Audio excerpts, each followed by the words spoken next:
You know what, this is going to be a very quick review, but how did we let a test truck get produced for Spencer Boyd? I'm not complaining, kind of, because it's a new number. But we've asked year after year for these new trucks, and, you know, a Corey Heim truck, which obviously we have now, 2 of them.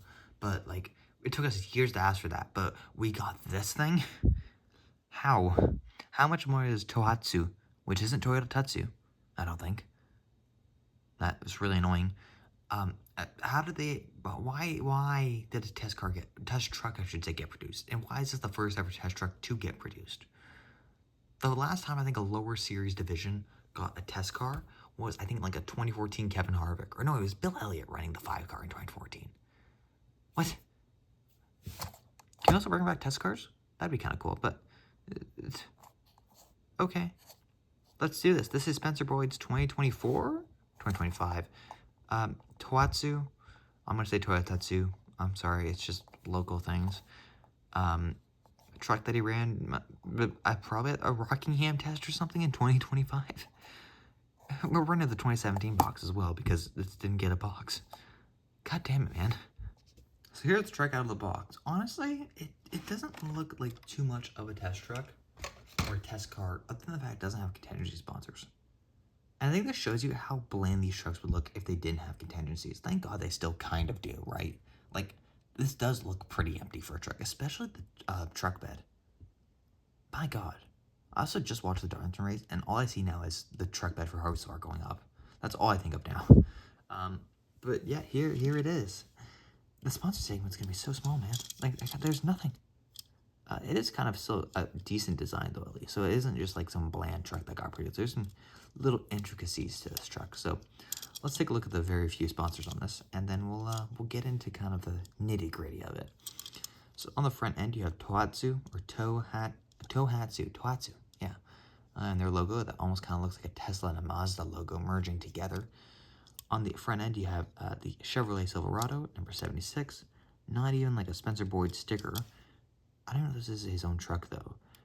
Goodyear, number 76. TOHATSU, Feel the Wind, trademarked. Got some contingencies down here. That's TOHATSU logo. Freedom Racing Enterprise, I think that is, because that's the team name. And then more contingencies up here with Spencer Boyd and his state flag.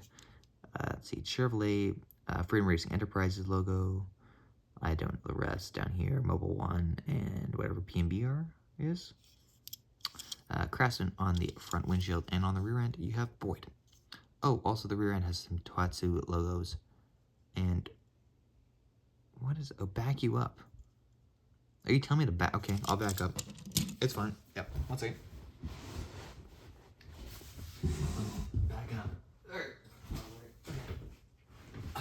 I have backed up now. I also can't see the car. So, let me move back. Let me not back up. Oh, and do the review, because that's what I'm supposed to be doing. Yeah. I don't get why this is produced. Fun fact, Spencer Boyd now, that decal's not actually fully on yet. That's annoying. Spencer Boyd has more Gold Series releases than Matt Crafton. Some people might say that's because Spencer Boyd's popular. Matt Crafton does have still some talent. Had some talent. Spencer Boyd, oh my God, Spencer Boyd has a win. What am I saying? He won Talladega back in like 2019. I forgot about that. Also because I think like Johnny Sauter or someone else went below the double yellow, but it's fine. Spencer Boyd's a winner, okay? What a weird week that was. Spencer Boyd won a race, okay? I forgot about that completely. That's why he got a truck made in 2020. Also because he was sponsored by Plant B Sales. But anyways, I don't know why this was produced. There's got to be a reason. I'm sure someone knows why. I should have done research about this, if anything. I just don't know why this truck was produced. I would like a 20-page paragraph as to why this truck was produced, and not any of the other cars that we've been asking for years. Specifically, any of the trucks. Speaking of the trucks in 164, the mold on these things needs to be updated. Look at, just for reference, I guess I don't have a reference, but the truck series now, their front ends are flat. They are flat. These are sloped. It's hard to, it's easier. The front end just looks goofy on it right now. You could easily make a universal truck mold and just have it flat. Like, that's the only thing I ask for, because we're getting into the range. Actually, we're not even getting close to the range of the 2017 Ford Mustang mold for the Xfinity Series. Don't even get me started on that again. But it's time for an update. This mold came in late, really mid 2018, because the cars started getting produced for late 2018 seasons. Maybe got produced 2019. We'll say 2019 got produced. Okay, so we're going on to year 7 of this mold, I think now. 19, 20, 21, 22, 23, 24, 25, 26. Year 8, actually. We can update the mold. It's almost been a decade. Is that kind of crazy to say? Almost been a decade. Let's update it. Honestly, I think we're also going to square bodies, which these kind of are, I think. Why do I think there was a bit of a slip? Are these things updated? Hold on a second. Did they update the mold? No. I don't think they ever did update the mold. But yeah, the Chevy font, maybe not the Chevy necessarily. I thought all the front ends were updated like in the last few years. Toyota for sure has a very flat front end, and my phone's about to die. God damn it. Anyways, yeah, the front end's very flat on the truck now, and so with the Corey Haim truck that got produced, it looks sloped because the what did I say here? Because that's just how the mold is, and it looks a little weird and janky, and I don't like it. Ford's got a little bit of curve on it. Chevy I thought was also decently flat though, like flatter than this mold. Like we could definitely make the mold flatter. I'm just saying. Now I'm sure I think Ford actually might be holding us back a bit because the Ford mold, I bet you this is pretty dang close to that.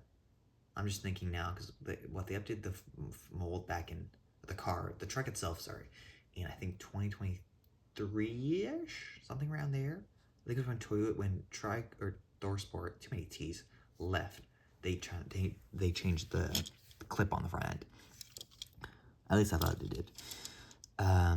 But yeah, I think it's time for a little update there. But speaking of the truck, because we actually care about this kind of, although it's a test track, so it's kind of fitting I'm talking about this, but there's a little bit of detail on this. It's not just a completely blank truck. Got a little bit of white and almost kind of, I would still call this white because it's just a gradient, like dark grayish kind of gradient of white. Still flowing on the bottom. I wish it was a little bit more consistent and was almost more windy-like. Not windy-like, I just wish there's more of it on the car because I feel the wind, but the wind's just a little bit right there, I guess. So I wish they would have done that more, especially right here in this empty area. Make it flow all the way.